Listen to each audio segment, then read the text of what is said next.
Park hrvatskih branitelja na prijelazu između Donjeg i Gornjeg Labina bio je još jedno mjesto održavanja manifestacije Wine and Music Night. Nakon što je dobro prihvaćena od posjetitelja i vinara, po drugi puta organizirala ga je turistička zajednica grada Labina. Pa evo, cilj je zasigurno promocija naših lokalnih labinskih vinara, dakle vinara udruge Trst s kojima smo i surađivali.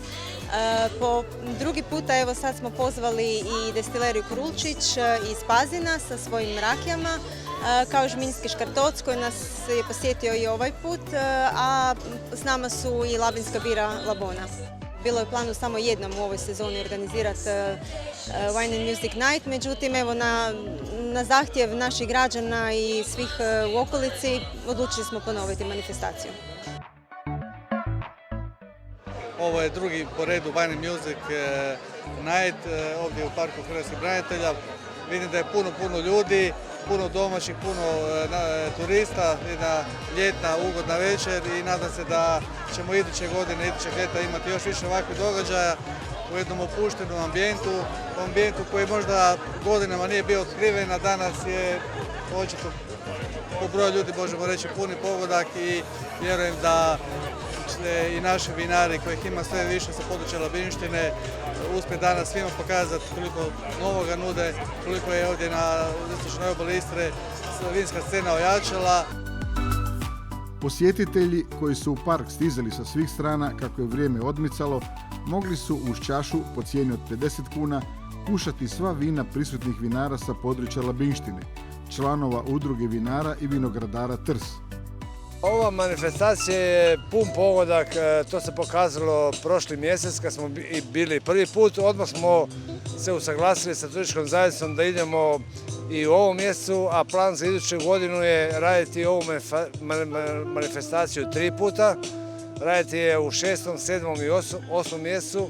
Ovo je jedna izvrsna lokacija, lijep program i dolazi puno ljudi, vidljivo je mjesto. Oni koji ne znaju za ovu manifestaciju zaustave se, da li su pješaci, da li automobilom i dolaze ovdje, top pogodak, top lokacija. Ovoga puta uz vinare pozvana su i pojačanja sa strane koji su dodatno obogatili ponudu. Proizvođači novog labinskog piva Labona, destilerija bivšeg pazinskog gradonačelnika sa svojim rakijama i žesticama, te Milan Udovičić iz Žminja sa svojim suhomesnatim proizvodima koji su dobro došli kao podloga za vina, pivo i žestice. Ambijent je prvoklasan, stvarno uživamo, lijepa pozicija, jako zanimljiva publika i mogu reći da je u biti iznenađenje. Obzirom da smo i prvi puta, pa je svakako iznenađenje i na neki način veseli nas ova večer da po prvi puta možemo u Labinu predstaviti naše proizvode, znači jednoj široj publici. Evo, prvi put smo tu u Labinu, vidim da je ambijent dobar, da je puno ljudi i ja vjerujem da ćemo se dobro uklopiti u manifestaciju. Evo, ja sam proizvođač tradicionalnih suhomesnatih proizvoda, dolazim iz Žminja, žminski gušti i ja vjerujem da će kobasice se dobro uklopiti u tu manifestaciju vina i muzike. Za sad je super, reakcije ljudi su dobre, proda ide ok, a event je dobar. Znači mjesto je iznenađujuće lijepo i zadovoljni smo i tu, ljudi dolaze, zadovoljni su ljudi, tako da.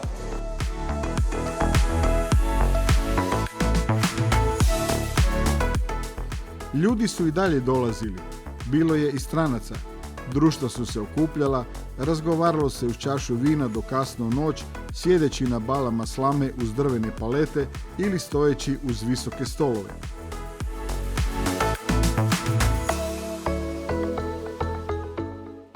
Park je bio osvjetljen kao da je riječ o božićnom ugođaju, a za glazbenu potporu u toploj ljetnoj noći pobrinuli su se Sandro Petener i Dražen Dobrila, odnosno Surfers de Long.